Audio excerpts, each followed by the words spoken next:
안녕하세요. 소리중독입니다. 이번에 들려드릴 작품은 김동인 작가의 송첨지입니다. 소설 쓰는 사람에게도 각각 다른 버릇이 있어서 예컨대 작품 중에 나오는 어떤 인물의 이름에 있어서도 가령 이러이러한 성격과 환경의 인물을 등장시키려 하면 그런 사람이라면 이런 이름을 붙여야 적당하리라. 혹은 또 이런 이름의 사람은 여사여사한 성격을 가지고 여사여사한 과거 혹은 환경을 가져야 될 것이다. 이러한 일종의 독특한 취택벽이 있다. 그 예에 벗어나지 못하여 이 김동인이는 가령 송첨지라 하는 인물을 소설의 주인공 내지 한 등장인물로 쓰고자 하면 송첨지라는 이름에 따라서 송첨지라는 이름을 가진 사람이면 그 생김은 이러하고 나이는 얼마쯤이며 성격은 어떠어떠한 사람이리라. 적어도 그러한 인물이 아니면 맞지 않으리라. 이러한 예정 혹은 코스가 있다. 그래서 난 지금 송첨지라는 인물 하나를 붙들어서 그의 생애사의 한 토막을 독자 앞에 공개하고자 하는데, 우선 가령 송첨지라 하면 얼른 듣기에 복덕방이라는 시양목 귀장 앞에 긴 걸상 놓고 딱선부채 딱딱거리며 곰방대 물고 눈이 멀찐멀찐 행인들을 바라보고 앉아있는 중노의 집주름쯤으로 여기기 쉬울 것이나, 내가 지금 적고자 하는 송첨지는 학슬 대신 에보나이트 안경을 쓰고 양복 비슷한 옷에 넥타이도 매고 좀 모양은 없으나 단장도 짚고 일본말은 물론 영어도 제법 하고 구두도 신고 나이는 50 안팎, 송첨지라기보다 송주사라든가 송선생이라든가 하여야 빨리 인식될 판에서 벗어난 종류의 사람이다. 송성을 대표하는 우암 송시열이 몸은 정승까지 지냈으나 생김이며 차림이며가 끝까지 한 촌부자 연하였던 관계로 후일 송씨라면 얼른 촌부자 연한 느낌을 일으키게 하는지 모르지만 우리의 송첨지도 그 칭호만 듣는 것과 실제 인물과의 세에는 꽤 상위점이 있다. 첨지라기보다 선생이라든가 주사라여야 좋을 우리의 송첨지는 사실 면주사 노릇도 해보았고 선생 노릇도 해본 사람이다. 그러니까 역시 송주사라든가 송선생이라야 오를 사람이다. 학업은 동양의 학도인 일본 동경에 가서 닦았다. 학우는 좋았던 모양으로 17 아직 어머니의 품 그리울 시절에 어떤 고마운 후원자의 덕으로 현해탄을 넘어가서 그때 한창 명치의 건설 시대를 지나서 대정의 난숙 일본의 공기를 호흡하며 꿈 많고 희망 많은 소년기를 이 역에서 보낸 것이었다. 미개한 토인들이 사는 열도를 한데 뭉쳐서 한 개의 근대 국가를 형성하여 세계 열강의 틈에 끼도록 끌어올린 일대의 영걸 목인 일본 황제는 마지막으로 대한합병이라는 위협을 끼쳐놓고 조상들의 나라로 떠나고 그의 아들 가인이 당주, 아비는 벌고 아들은 호사하고 손주 때엔 망한다는 천칙에 따라서 표면만은 무르익고 찬란한 대종 동경에 이 고아는 그의 몸을 내어 던진 것이었다. 합병된 지 불과 4, 5년, 조선 안에는 각 곳에 그냥 의병이 끓고 있고 산에 장곡천 두 군인의 군정이 조선이라는 순을 줄질하는 공황시대에 송군은 동경서 학업을 닦았다. 시대가 시대니만치 조선 유학생은 대개 정치나 법률에 적을 두었다. 송군도 정치를 전공하였다. 내년이면 학업도 끝난다는 그 전해에 송군은 묵어있던 사숙 주인의 딸과 눈이 어울려 딸 자식 하나를 낳는 바람에 부득이 아내로 맞아 이듬해에 조선으로 데리고 돌아왔다. 금의 환양이라 하지만 송군의 환양은 결코 금의가 아니었다.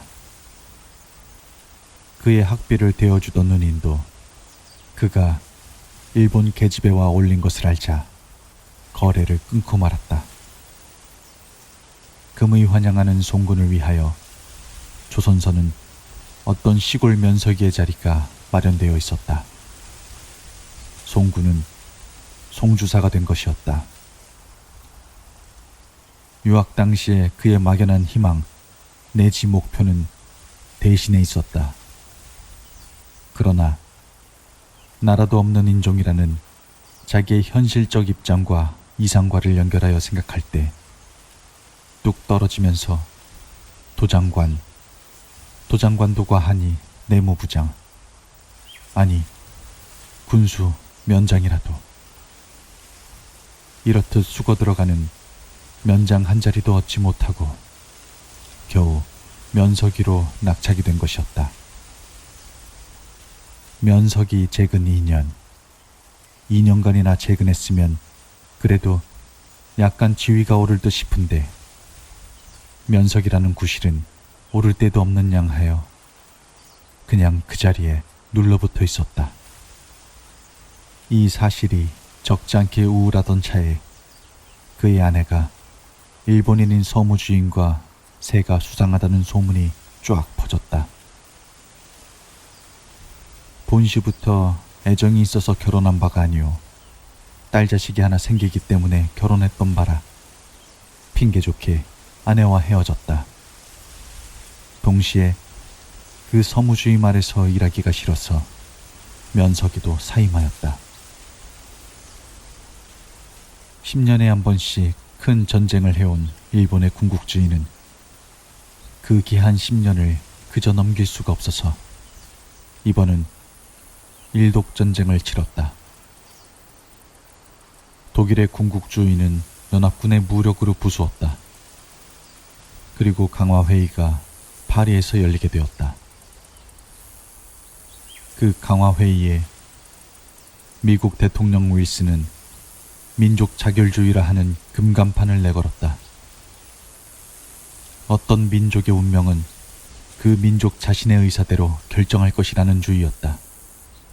즉, 예컨대 조선이 일본에 합병되어야 하느냐 벗어나야 하느냐 하는 것은 조선 민족 자신의 의사로 결정해야 한다는 것이었다. 일본 육군 원수인 조선 총독 사내 정의의 강압 정책에 눌려서 그새 10년간 찍소리 못하고 있던 조선인의 마음에 이 한마디는 커다랗게 들어맞았다. 민족 자결, 민족 자결. 온 조선의 지하로는 이 한마디가 홍수와 같이 쏟아졌다. 2월 초 8의 날 동경 유학생의 집단에서는 조선 독립을 선언하였다. 조선 총독부는 온 헌병력과 경찰력을 동원하여 무슨 사고가 일지 못하게 하고자 만전의 책을 다하였다.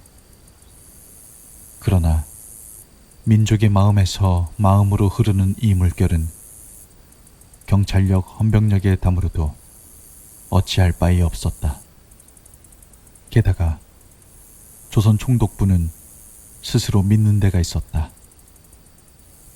그새 10년간을 그만치 강한 힘으로 눌러놓았으니 조선인의 마음엔 딴 생각 품을 여지며 용기가 없으리라고 굳게 믿고 있었다. 설사 한두 명 혹은 불온한 행동을 하는 사람이 있을지라도 그것쯤은 단 한마디의 호령으로 사가버리리라. 어디 감히 맞서고 덤벼들 광인이 있을 줄은 꿈에도 안 생각했다. 이러한 철통 같은 총독부의 감시와 틈새로는 민족의 의사가 자유로이 흘러다녀 3월 초하루 고종 태왕제의 인산날 삼천리 강사는 그야말로 청천의 병력으로 조선 독립 만세에 우렁차고 힘있는 고훈 폭발이 되었다. 아내와도 이별하고 면소도 사직한 송주사. 약간한 퇴직금으로 사골새빵 하나를 얻어가지고 다시 무슨 직업을 얻으려고 턱을 팔굽에 고이고 엎드려 코털을 뽑고 있을 때 드렁장수의 소리도 아닌 무슨 아우성이 들려오므로 부시시 일어났다. 들을 지나 길에 나서서 비로소 알았다. 조선 독립이 선언되고 그것이 기쁘다고 온 장안은 그것으로 이 아우성을 한다고. 머리를 들어보매 맞은편에서도 수십 명의 군중이 팔을 두르며 만세를 부르며 이리로 달려온다. 송주사는 가슴에 무슨 덩어리가 뭉쳐오르고 눈앞이 아득하여 몸을 비칠비칠 가까운 남의 집 담벽에 기대었다. 송주사는 무슨 특별한 애국자도 민족주의자도 아니었다. 독립이 되면 물론 반갑고 기꺼운 일이지만 안 된다고 큰 불편, 부자유도 느껴본 일이 없었다. 일본인 가운데 괘씸한 놈도 많지만 조선 사람이라고 다 달가운 사람도 아닐 것이다. 아직껏 특별히 독립하고 싶다는 욕망이 생겨본 일도 없었다.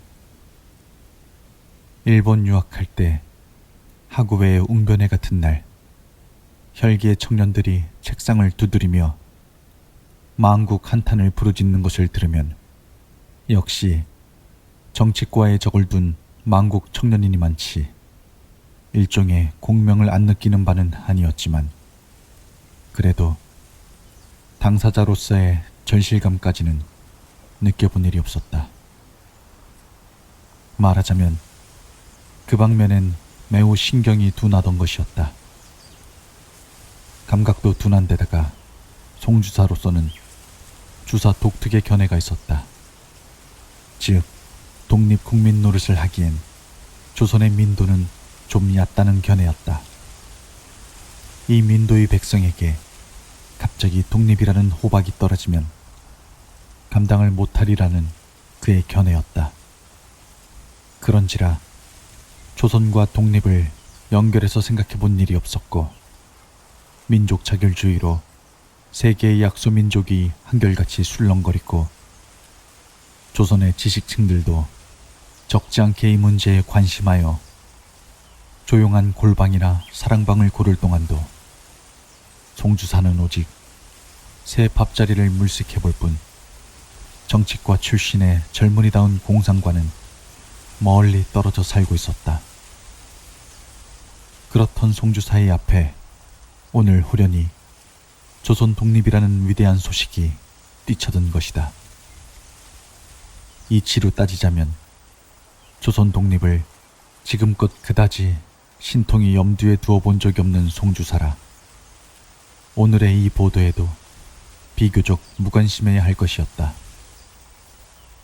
그런 송주사의 엄만 지금 행길에서 그의 고막을 두드리는 조선 독립 만세의 한마디에 휙 온몸에 피가 얼며 그 자리에 못 박힌 듯이 서버렸다. 망두석같이 한참을 서 있다가 송주사도 그 군중들 틈에 빨려 들어갔다. 만세! 만세! 조선 독립 만세! 군중들의 소리에 화하여 송주사도 미친 듯이 부르짖으며 동서남북으로 헤매었다. 절실히 말하자면 송주사는 자기가 무엇을 하는지, 무슨 목표로, 무슨 뜻으로 하는지 추호도 이해는커녕 인식도 못하였다. 지고한 하늘의 분부에 의지하여 무의식, 무인식적으로 행한 노릇이 손을 높이 두르며 조선 독립 만세를 부르짖은 그 행동이었다. 그것은 민족의 의사였다. 그리고 또한 하늘의 의사였다. 송주사 자신으로는 행하려 한 일도 없었고 행하여야 하겠다고 생각한 일도 없었고 누구의 시킴으로 한 일도 아니요 스스로는 전혀 알지도 못하고 의식도 못하는 가운데서 저절로 행하여진 일이었다.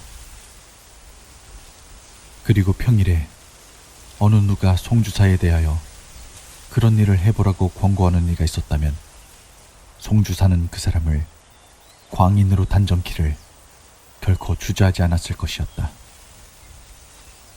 저녁 때 솜과 같이 피곤하고 하루 종일의 남무로 꼴이 미주광이같이 되어 허덕허덕 내 집으로 돌아왔다. 뜰에 들어서며 보매 주인집 어린 아들이 뜰에서 놀고 있다. 한 지붕 아래 하늘 안에 살면서도 딴 나라 사람같이 서로 아는 체 않았던 새였지만 이날따라 송주사의 마음엔 동포라 하는 새 관념이 생겨 남 같지 않아서 애교의 미소를 띠면서 소년에게 가까이 갔다. 이 좋은 날 넌 만세도 안 부르고 집에 배겨 있었니?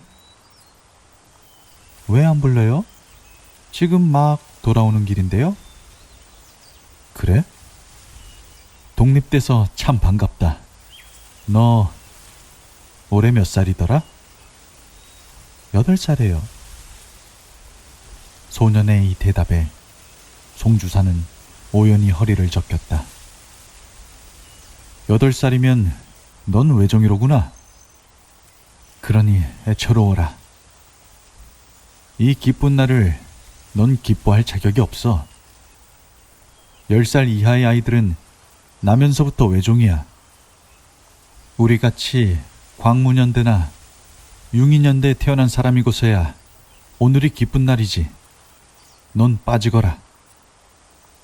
그는 광무년대에 난 사람이노라는 우월감이 무럭무럭 일어 소년에게 한마디의 경기를 남기고 막 자기 방으로 향하려 할 때 소년의 아버지가 싱글싱글하면서 송주사에게로 향하였다. 송주사 나리 성견지명이 참 귀신 같단 말씀이여. 장망지국에 벼슬을 버리시자 새 나라에 생겨납니다 그려. 그런데 제 자식더러 외종이라 하시는 것 같은데 거기에 대해서 날있게 항의합니다. 부모가 아울러 한국 신민이어든 자식이 어째 외종입니까? 남의 귀중한 자식에게 외종이란 대체. 여기서 누구든 한쪽이 웃어버리면 문제는 끝날 아주 단순한 일이다. 그러나 송주사의 고집이란 천하무료인데다가 집주인은 귀한 아들을 외종이란 악구를 받았는지라 좀채 양보의 조짐이 안 보였다.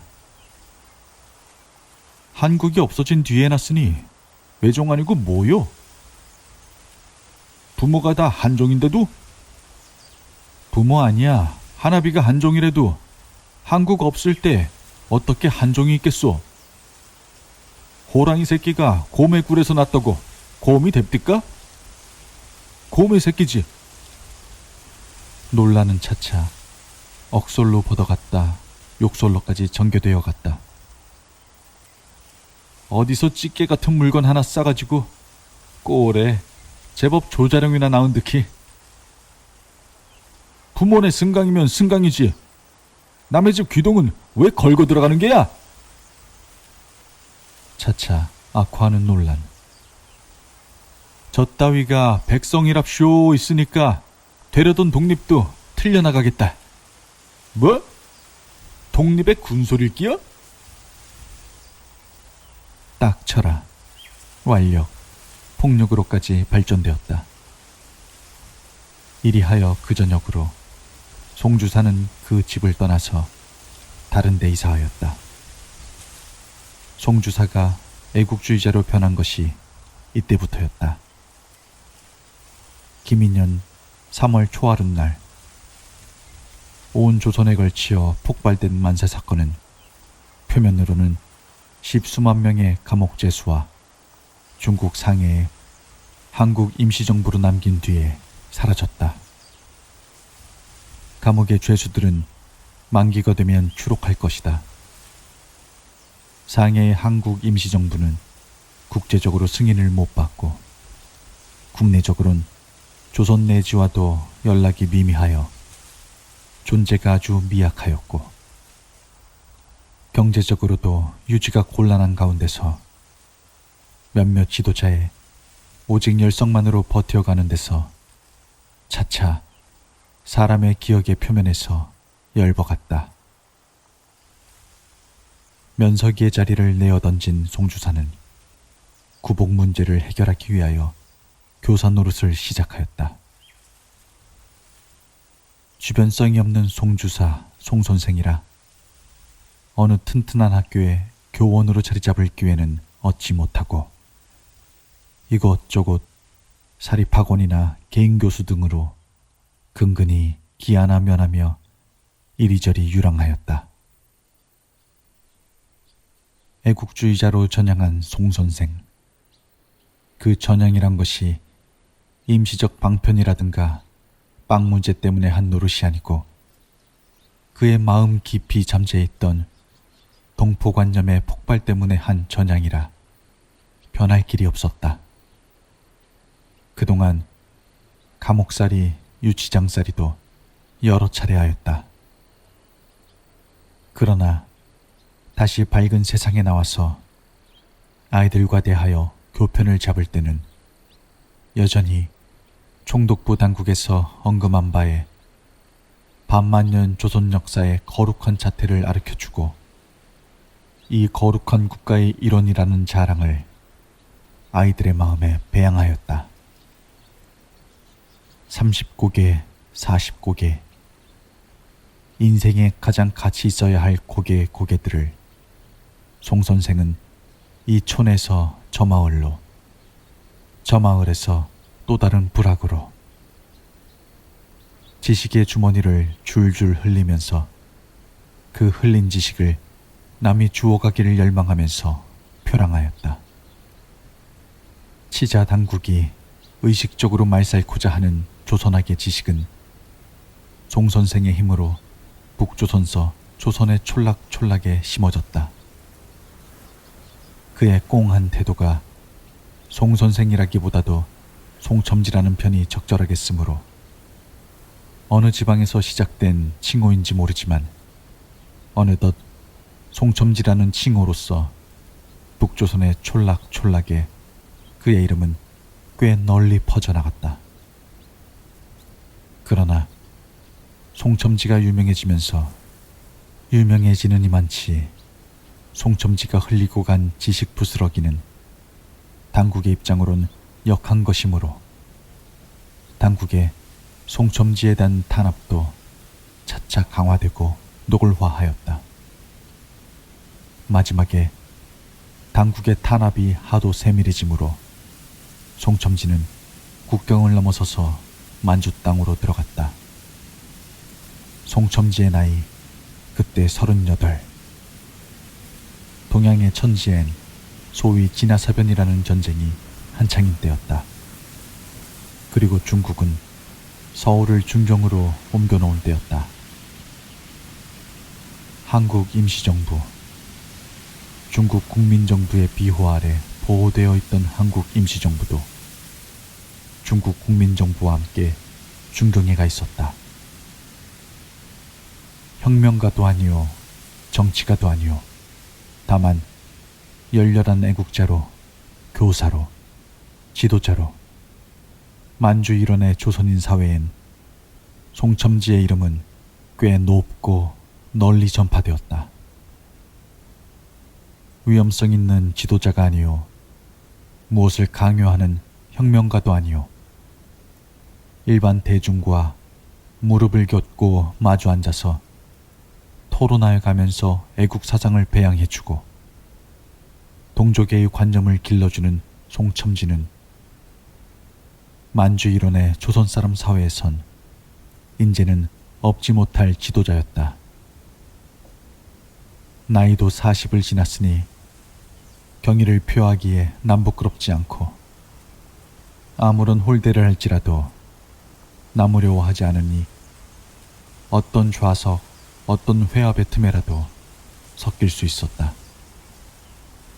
진화 대륙에서 여러 해 동안을 계속되던 인류의 잔혹한 행동, 전쟁은 그 무대가 바꾸이면서 태평양상으로 넘어가서 인종으론 백인, 홍인, 흑인까지 뒤섞여 유사일의 최다량 살인 행위가 벌려져 나갔다. 일본인이 이르는 바 소위 대동아 전쟁이다. 20소년 시대부터 사반세 기간을 조선인의 마음에 민족애가 불일어서 민족적 대동단결을 할 수 있는 우수한 민족으로 하여금 일본에게 빼앗겼던 국민을 회복할 기회를 지어보려고 노력하여 온 송첨지. 잃어버릴 때에 아까운 줄 모르고 잃어버린 처음 몇 해 역시 아깝지도 않고 통분한 줄도 모르겠더니 나이가 들어감을 따라서 나날이 국권 회복의 야심이 늘어가고 국가 독립의 욕심이 강하여감을 통절히 느껴졌다. 나이 반 90.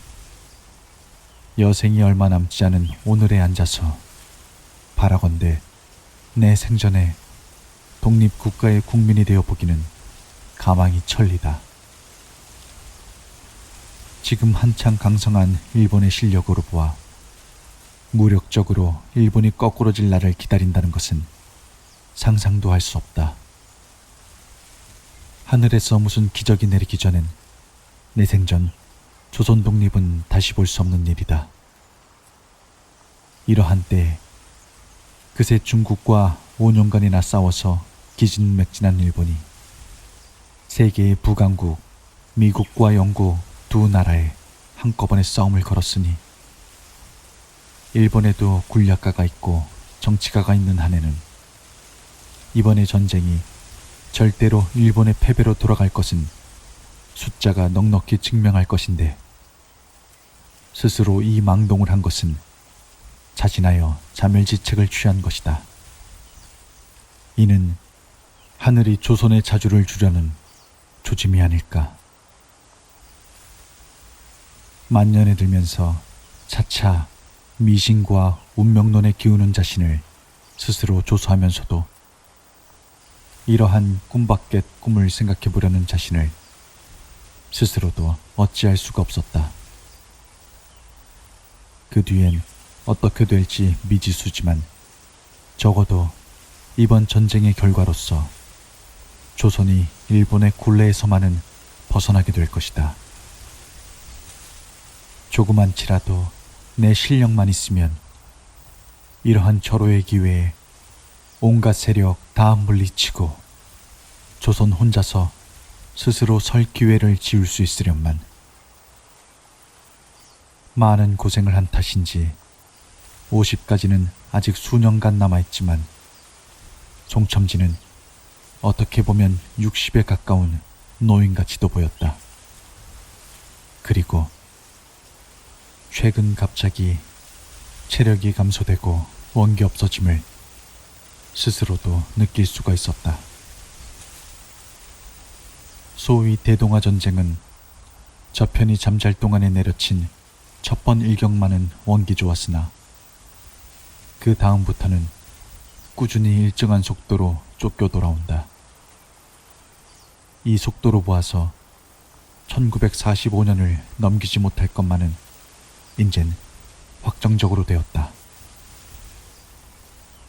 1945년 8월 초순 송첨지는 만주의 어떤 시골서 앓고 있었다. 처음엔 대수롭지 않게 보았었는데 날이 경과하자 병세는 더 침중해가는 뿐이었다. 부근의 노인들이 이 소탈한 지도자의 병을 구원하고 있었다. 첨지, 좀 어떠셔요? 네, 고맙소이다. 난 이제 다시 일어나지 못할 몸이지만 전쟁도 내보기엔 인젠 한 달을 더 못 계속될 터인데 조선 독립의 보도나 행여 듣고 죽었으면 여한이 없겠는데. 그렇게 독립이 되리까? 됩니다. 꼭 됩니다. 내일 오정에 무슨 미중의 중대방송이 있다는데요. 네? 미중의 중대방송? 송첨지는 자리에서 벌떡 일어났다. 내일 오정에 그 라디오 좀 들어다 주세요. 꼭 좀. 이튿날 오정, 송첨지의 부탁으로 라디오를 지키던 노인은 일본 유인 황제의 미중위의 중대 방송의 첫 구절만 듣고 이 미중위에 가까운 소식을 속히 지도자 송첨지에게 알리고자 달려들어왔다. 그땐 송첨지는 심의로써 그 방송을 알아듣고 기쁨과 감격을 금치 못하여 소리쳐 통곡하다가 거기 엎드러진 채 세상을 떠난 3, 4초 뒤였다. 지금까지 소리 중독이었습니다. 함께 해주셔서 감사합니다.